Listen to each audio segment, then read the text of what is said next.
All right, we have a few question requests today. As always, feel free to drop them in the chat if you have additional questions. So let's see, we have 81C, which gives us this function.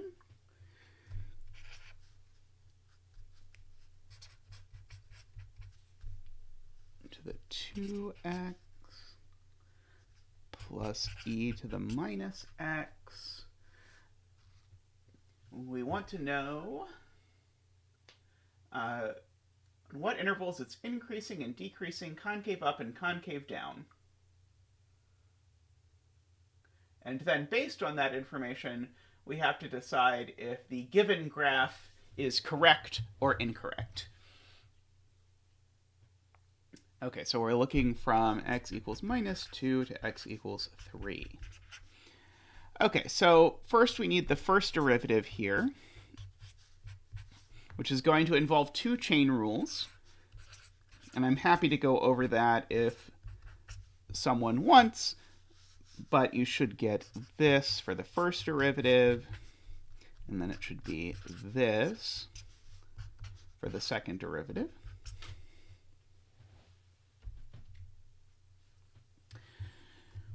So we want to know when the function changes from increasing to decreasing or whatever, and when it might change from concave up to concave down, so we can make our number lines and figure these things out. So I want to solve each of the first derivative being 0 and the second derivative being 0. So the first derivative is giving us what I called in class the potential turning points. And so to do that, we said 2e to the 2x minus e to the minus x equals 0, which we can go ahead and continue to solve. So that'll be 2e to the 3x equals e to the minus x. In order to solve this, I'm going to multiply both sides by e to the x and divide both sides by 2. So this will be e to the 4x equals 1/2. Note when I multiply by e to the x, it makes this into 1, and then I add the x here, so the 3x becomes a 4x. And then I'm going to take the natural log of both sides. So when I take the natural log of e to the 4x, I'm just going to get 4x, and that is going to be equal to the natural log of 1/2. And so then my potential turning point here happens at x equals 1/4 of the natural log of 1/2.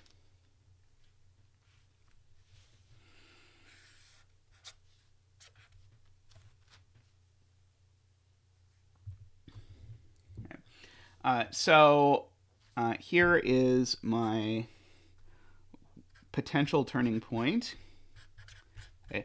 And note in this case, I can't read off the graph whether things are increasing or decreasing, because the question explicitly says, here I gave you a graph, but the graph might be wrong. Tell me if it is or not. So I've got to actually plug in test points. So I need something that is larger than 1/4 of the natural log of 1/2. I will note, by the way, this number is between -1 and 0. At first, you might think this is going to be positive because there's nothing negative here, but the natural log of 1/2 you can convince yourself is actually negative. In other words, if I want to raise e to some power and get a half, that power has to be negative. But that power itself is between -1 and 0, so 1/4 of that is still between -1 and 0. So in other words, I can choose as my test points 0 on this side and -1 on this side. And so then I can plug my test points here into the derivative.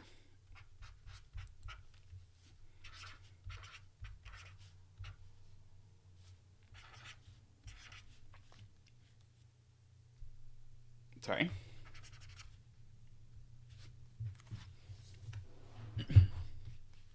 So h prime of -1, when I plug in -1 into this formula, I'm going to get 2e to the -2 minus, and then this is going to be e to the minus minus 1, which is just going to be e to the plus 1.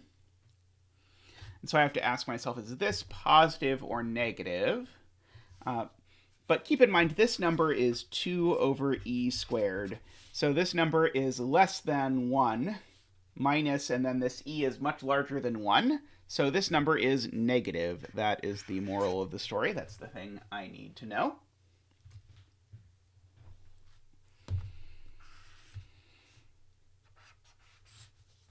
I can do the same thing, plug in 0,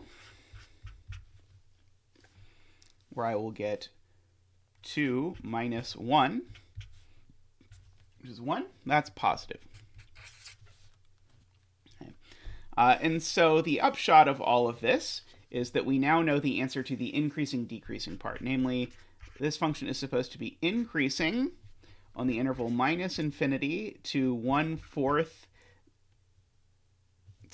Decreasing, copying my own work, decreasing on the interval minus infinity to 1/4 times the natural log of a half, and then increasing on the interval from 1/4 of the natural log of a half out to infinity.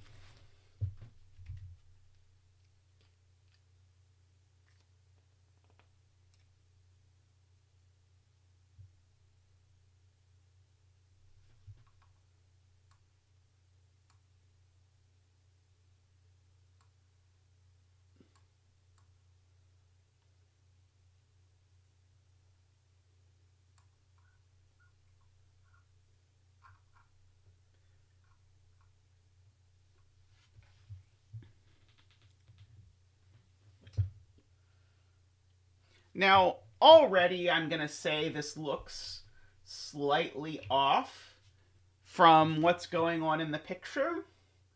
And the reason for that is because this turning point has a negative x-coordinate. The turning point here at 1/4 the natural log of a half. It's a very small negative, but it looks negative, whereas in the graph it looks positive. But let's go ahead and do the second part of the question, and then we can compare this completely to the graph. So the second part of the question was about intervals of concave up and concave down. So for that, we need to use the second derivative to look for potential inflection points.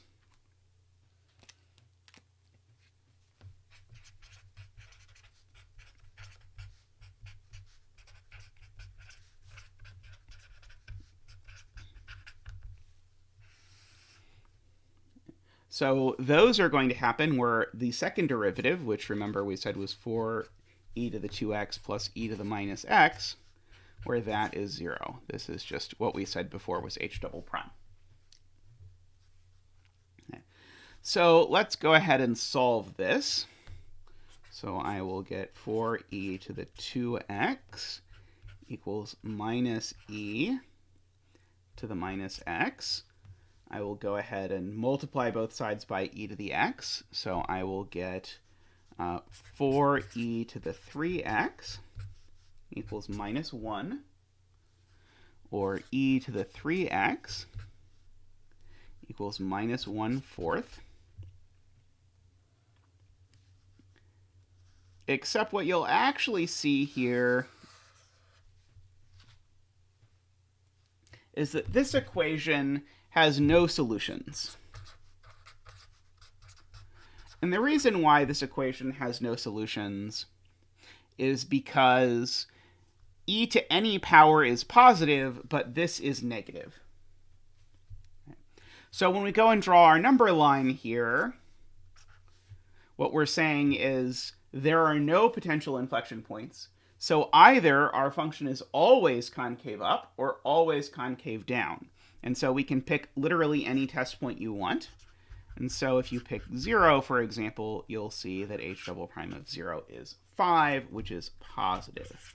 And so this graph here should be always concave up.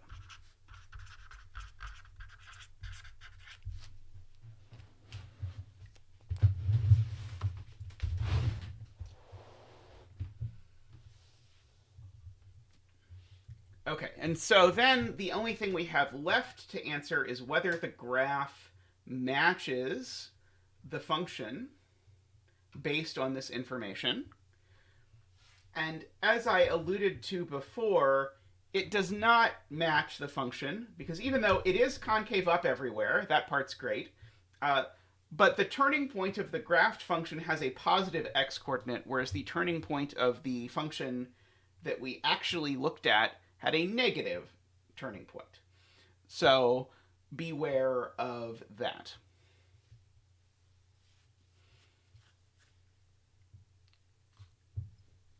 Okay, we can get more practice with this, though, because we need to do another question of the same genre. So this is 81D.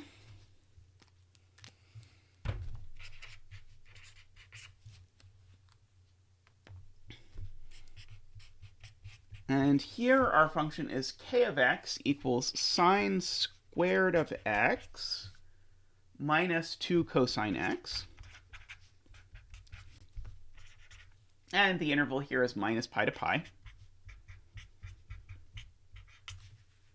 So let's again find the first and second derivative. Again, I'm going to need a chain rule here, or a product rule, but I'm going to get this. And this is going to be minus 2 times minus sine of x, which would be plus 2 sine of x. I'm going to go ahead and, before I take the second derivative here, notice that this is 2 sine x times cosine of x plus 1. And I'm just doing this to make the derivative process a little cleaner so that I can use the product rule here. So the second derivative here will be 2 sine of x, 2 cosine of x times cosine of x plus 1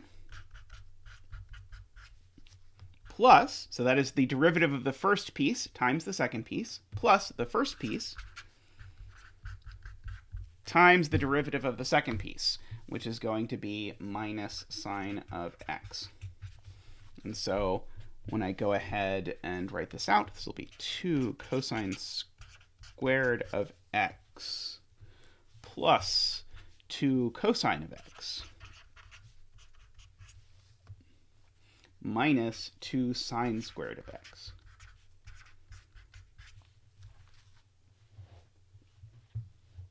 Okay, so we'll deal with solving this piece in a minute.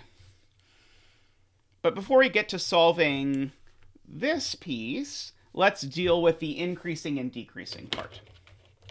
So to deal with the increasing and decreasing part, remember we're looking for potential turning points. That is, we're looking for places where the derivative is 0.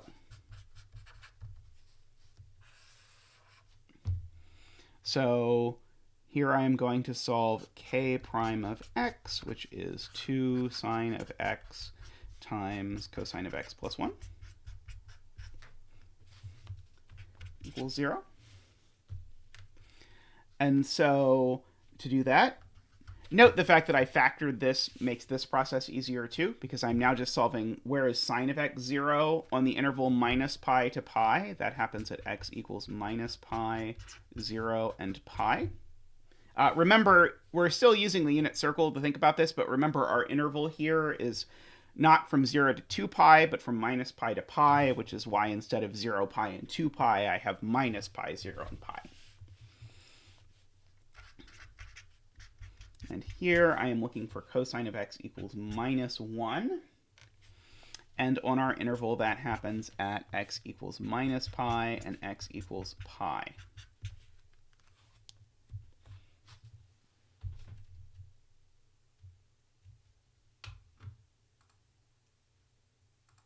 So in total, that means our potential turning points are actually negative pi, 0, and pi. But I also am only actually concerned about this function on the interval from minus pi to pi. And so as a result, what I might actually do is just draw out my line here. put minus pi here at this end, pi here at this end, 0 here in the middle. And then I might actually just grab whatever test points I happen to like here. Let's grab pi over 2 and minus pi over 2. And so these are my test points. I need to plug them into the derivative to decide if the function is supposed to be increasing or decreasing on each of these little intervals. And so k prime of pi over 2 is 2 times sine of pi over 2, which is 1, times the cosine of pi over 2, which is 0 plus 1. So in other words, k prime of pi over 2 is plus 2, so it is positive. If I instead look at minus pi over 2, I'm going to get 2 times sine of minus pi over 2 is minus 1 times, and then cosine of minus pi over 2 is still 0, so times 1. So this will be minus 2, so it is negative. And so we find that our potential turning point here actually really is a turning point. And so we have turning points here at 0. And if we want to spell this out, it should be increasing on 0 to pi. And it should be decreasing on minus pi to 0.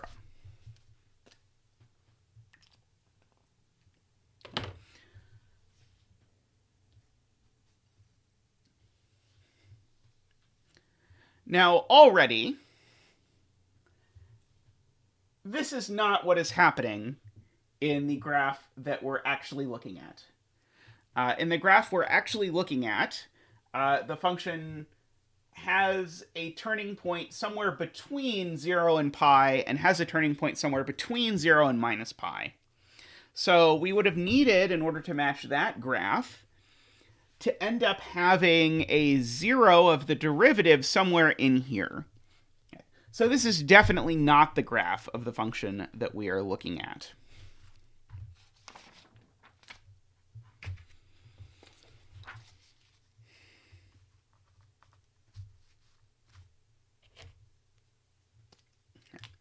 But nevertheless, the question still asks us about intervals of concave up and concave down. So I want to go ahead and look at the intervals of concave up and concave down for this function. So to do that, I need to look for my potential inflection points.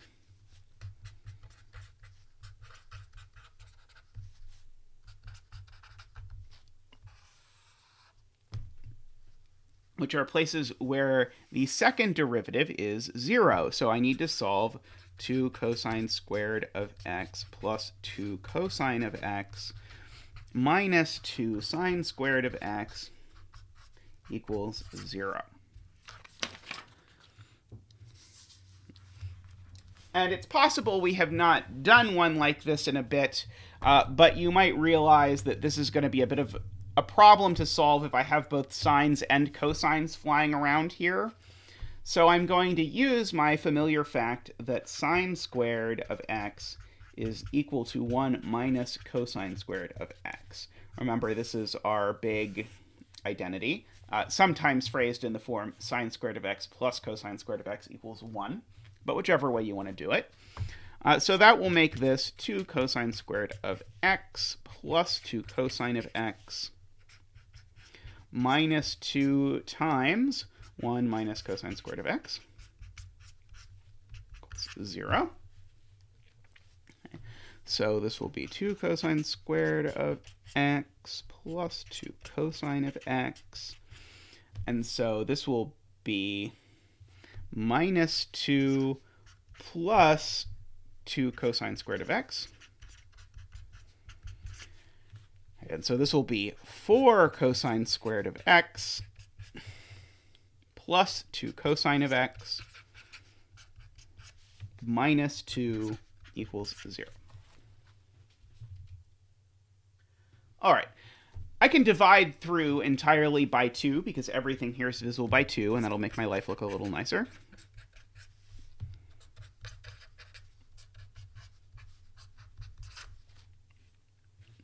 And now I have to factor this. So this is going to have a term that starts with 2 cosine of x, and then a term that starts with cosine of x. And in order to get the cross term to work out, I'm going to have a -1 here and a +1 here. Remember, all I really did here was factor the polynomial 2t squared plus t minus 1, and realize that that factors as 2t minus 1 times t plus 1. And that is just what I did with cosines. Right. So here, I'm going to end up solving cosine of x equals 1/2. And here, I'm going to end up solving cosine of x equals -1. Okay. Remembering that our interval is from -pi to pi, then when I think where is cosine of x equal to 1/2, it's going to be at pi over 3 and minus pi over 3.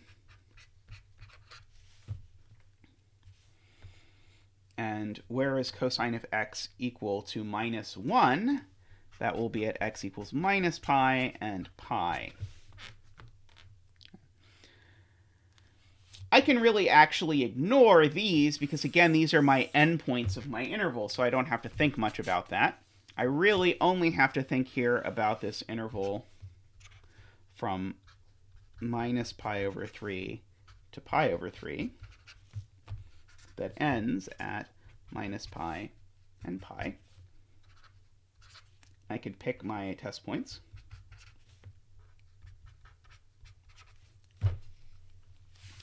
And so I need to plug these test points into the second derivative. So h double prime of 0, for example, sorry, k, this function's name is k, k double prime of 0 is, let's see, so here is my k double prime. Cosine squared of 0 is 1, so this will be 2 plus 2 minus 0, so it'll be 4. So this is positive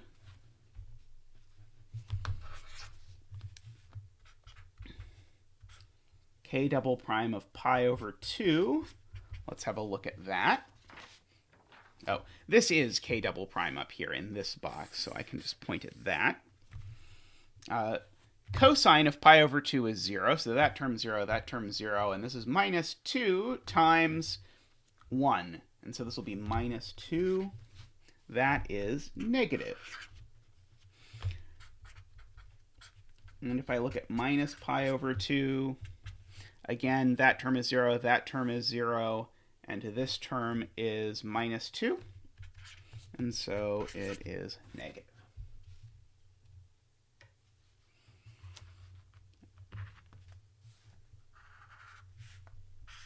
And so on this interval, I should find that the function is concave up here on the part where the second derivative is positive. That is on the interval from minus pi over 3 to pi over 3. And it is concave down on the interval from minus pi to pi over 3. And the interval, sorry, to minus pi over 3 and pi over 3 to pi.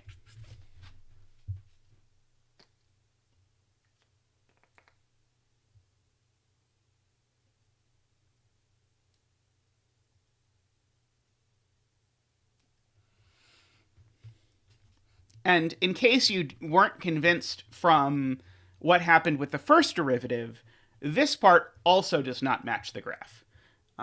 The function is concave up in the middle somewhere.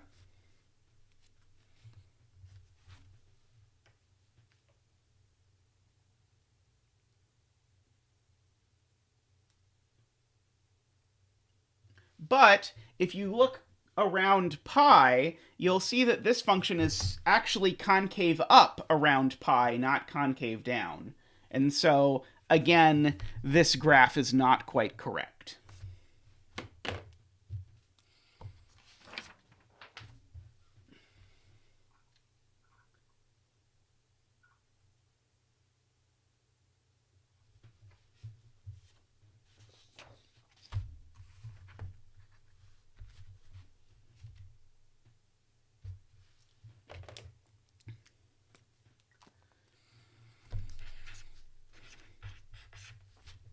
Okay.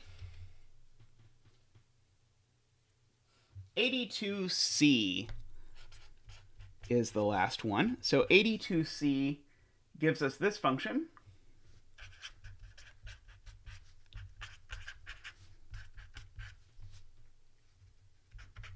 And give me a second to pull up the graph, because I want to actually point at things.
Okay, there we go. So here's our graph of what it is we're looking for. And so we need to find two of these points.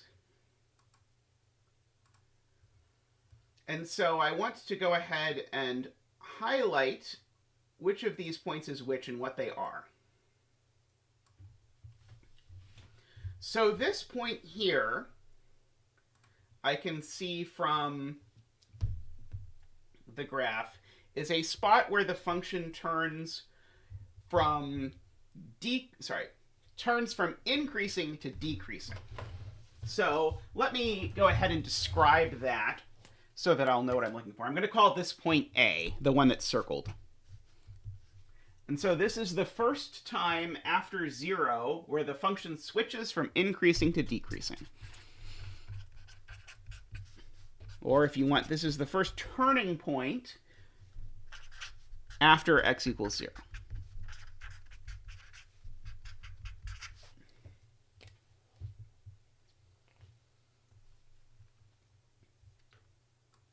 Okay, I can also come up here and look at point B. And the point B here is definitely not a turning point, because here the function is increasing on both sides. And so this is, in fact, an inflection point. This is where the function changes from concave up on the left to concave down on the right. This is, however, not the first inflection point. This is the second inflection point after x equals 0. Again, I'm going to call this B.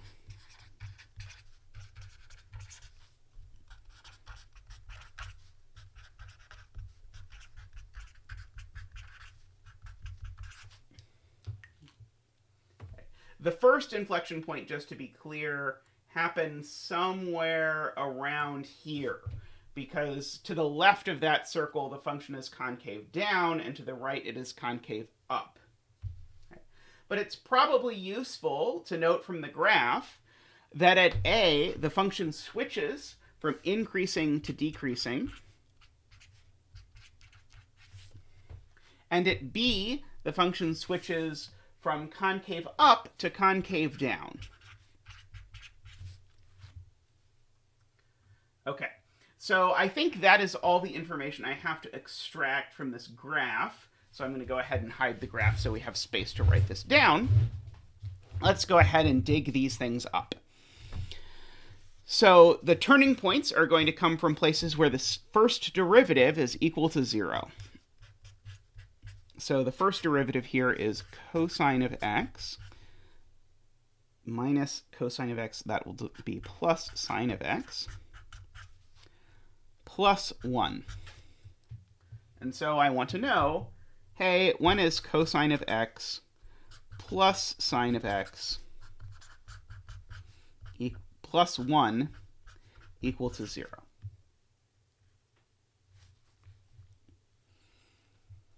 Okay. And so there are a couple of different ways to solve this equation, but here is one that works. Move the minus 1 over here. And then what I'm going to do is I'm going to square both sides. So when I square the left-hand side, I'm going to get cosine squared of x plus 2 sine x cosine of x plus sine squared of x equals 1. Now, at first, that seems to have made things a good deal worse. But remember, sine squared plus cosine squared of x is 1. So what this actually says is 2 sine x cosine of x plus 1 equals 1. So this really says 2 sine of x cosine of x equals 0. And so I'm looking for spots here where sine of x is 0 or cosine of x is 0. So starting around the unit circle, this happens where x is 0, and then where x is pi, and then where x is 2 pi. This happens, apologies for the motorcycle, this happens where x is pi over 2 and 3 pi over 2.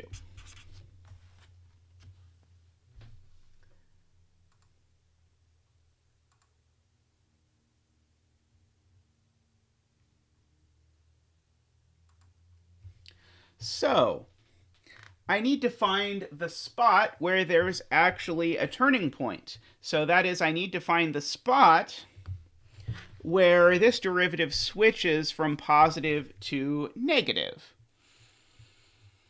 So let's go ahead and put these points on a number line here. I'll start at 0, and then pi over 2, and then pi, and then 3 pi over 2,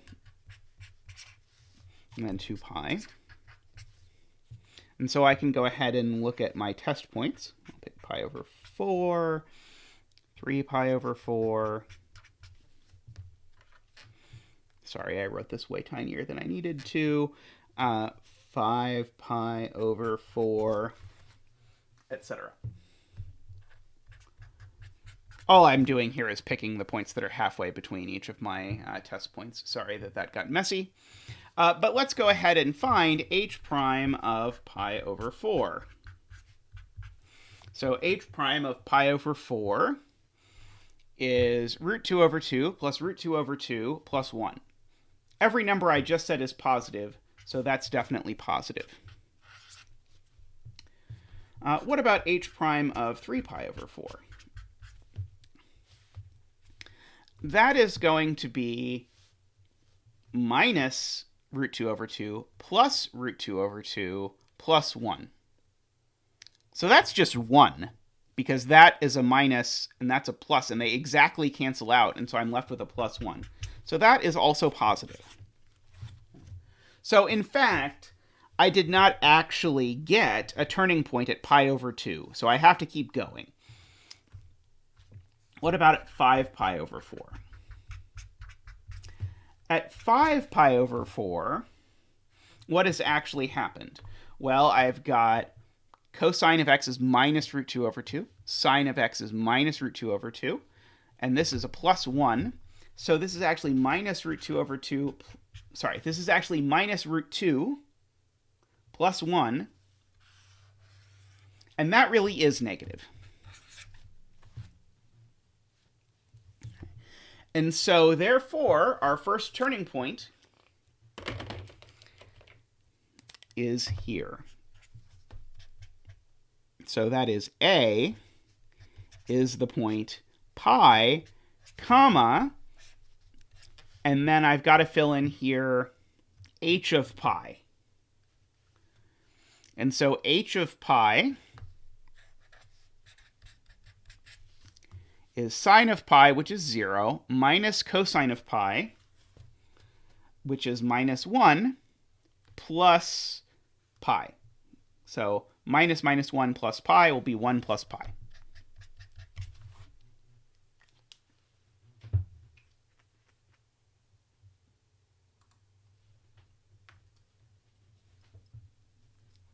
And so that is my point in the graph. Now, you might expect that because this was positive on the left and positive on the right, that this has to be a kink in the graph at pi over 2. However, if you think about that, that might concern you because visibly there is not a kink in the graph. And so if you're alert, you might ask what on earth happened. And what actually happened here is that pi over 2 is not really a critical point at all.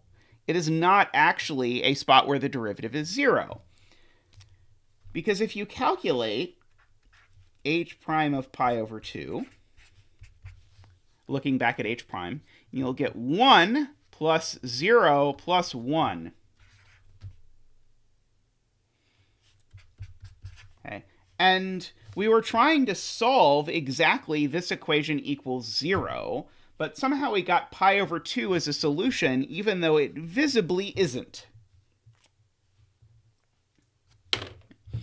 And so it's very natural to ask, what on earth happened? And here's what happened. This, by the way, is completely unnecessary to solve the problem. That is the answer for A, but I just wanted to clarify in case this is a source of confusion, because it probably should be a source of confusion. Also, I realized that I wrote over the picture. Sorry about that. But here's what happened. We were trying to solve cosine of x plus sine of x equals minus 1. However, at pi over 2, cosine of x plus sine of x is actually equal to plus 1. And 1 is not the same thing as minus 1. But in order to solve this equation, what we did was to square both sides. And even though 1 and minus 1 are different, 1 squared and minus 1 squared are actually the same. They're both 1. And so, in fact, actually, this solution, in quotes, that we got, this is actually what's called extraneous. It's a fake solution that pops out of the algebra we did to solve the problem. Anyway, if you were looking at the graph and trying to understand what was happening and not quite seeing how the graph matched up with this thing that we figured out, that's why. There's no critical point here at all. There's no potential turning point, no flat tangent line. So the function indeed just increases from 0 up to pi, where it then switches to decreasing. And so you can see, as we noted to start, the function is supposed to switch from increasing to decreasing at a, and that is exactly what happened. The derivative switched from positive to negative.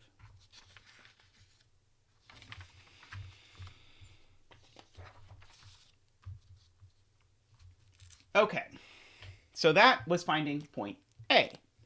Point B, we have noted, is an inflection point. And an inflection point is going to happen at a spot where the second derivative is 0. So I need to go ahead and find said second derivative. So this is the derivative again. So h double prime is going to be minus sine of x plus cosine of x. And that's it, because the derivative of 1 is 0. So I'm just going to solve this equal to 0. So that is going to give me, if I solve this, sine of x equals cosine of x.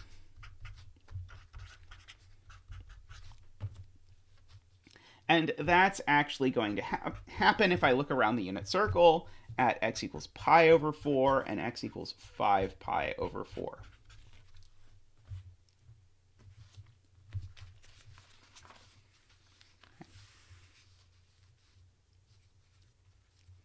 Now, we noted that this is supposed to happen. The thing I'm looking for is an inflection point where the function switches from concave up to concave down, and it's the second inflection point after x equals 0. So we might be inclined to jump straight to that it's where x is pi over 4, but I want to remind you these are only potential inflection points. We need to actually write out a number line to figure out what really happens. But I also want to reemphasize another thing you can see from this picture is that the point we just found where x is equal to a is actually has a smaller x coordinate than the point we found where x is equal to, the x coordinate of the point we called a, that is the turning point we found before, is less than the x coordinate of the point we called b, which is the inflection point we're finding now.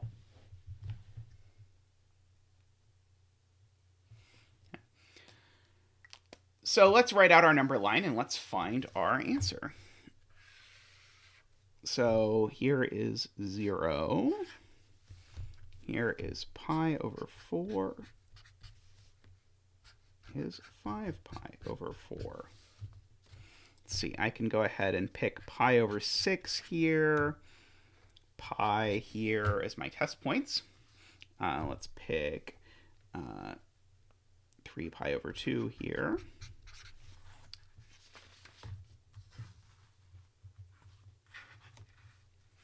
So I now want to look at h double prime of pi over 6. So h double prime, remember, is minus sine of x plus cosine of x. So minus sine of pi over 6 would be minus a half, plus cosine of x would be root 3 over 2. Sorry, I'm being terrible about leaving the picture up. There is our number line again with these points marked up, the test points I've picked. That's positive. So here the function is concave up. H double prime of pi, it's going to be minus sine of pi, which is 0, plus cosine of pi, which is minus 1. So that is negative. Let's see, and at 3 pi over 2,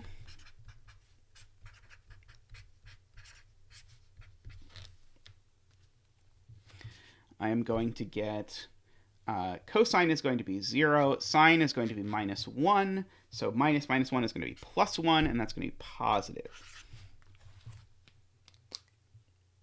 Okay, so here's our first inflection point at pi over 4, where the function changes from concave up to concave down. And here is our second inflection point at 5 pi over 4, where our function changes from concave down to concave up. Now, here's where we get saved by the fact that we took good notes. Namely, I said from the graph, this is the second inflection point after x equals 0, where the function switches from concave up to concave down. Note that pretty blatantly contradicts what I said here. Because here, if the point I was looking for was actually 5 pi over 4, then it should switch from concave down to concave up. So something is wrong. So let me pull up the graph again, and let's see what I did. Okay, so again, oops.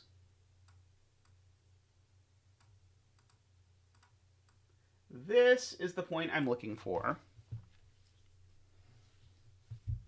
And this, we've already said, is the point pi comma 1 plus pi. Now, one thing that leaps out to me right away is if this is pi, this can't be 5 pi over 4. because that would be saying this is 25% further along the x-axis than this point, which it just isn't. So something I said before was wrong. Let's look for the inflection point that's near pi over 4, so that should be really close to the beginning. And aha! What happened when I wrote down the description at the very beginning of doing this problem, and I said that this was the second inflection point after x equals 0, is I miscounted, because I missed this one. So our point we're looking for is, in fact, actually the third inflection point after x equals 0. That's the first one. That's the second one. So that's where x is 5 pi over 4. And so this point we're actually looking for, it's actually the third inflection point along the way. So in order to find that, I have to actually keep going on my places where the second derivative is 0. So again, the second derivative is 0, places where sine of x equals cosine of x. And so what's the next of those? Well, I have to loop all the way around the unit circle to get to 9 pi over 4. And so let me go ahead and slot 9 pi over 4 here. If I now look at h double prime of something larger than 9 pi over 4, something like 5 pi over 2, sorry, that should be a circle. Well, at 5 pi over 2, sine is 1, so this will be minus 1 plus, and cosine will be 0, so this will be negative. So this is, in fact, the point I'm looking for, where it is the third, not the second, inflection point after 0, and the function switches from concave up to concave down. And so the point B here has x coordinate 9 pi over 4. And for the y coordinate, I have to go back here all the way to the original function and say, okay, sine of 9 pi over 4 is root 2 over 2. Cosine of 9 pi over 4 is root 2 over 2. So that means, in fact, the x coordinate here is just 9 pi over 4. So that is this question. So a is 9 pi over 4 comma 9 pi over 4. Sorry. A was pi comma 1 plus pi, and b was 9 pi over 4 comma 9 pi over 4. All right. That is the questions people asked about, but I'm still here, so go ahead and put a question in the chat if you are interested, and I will be happy to talk about it.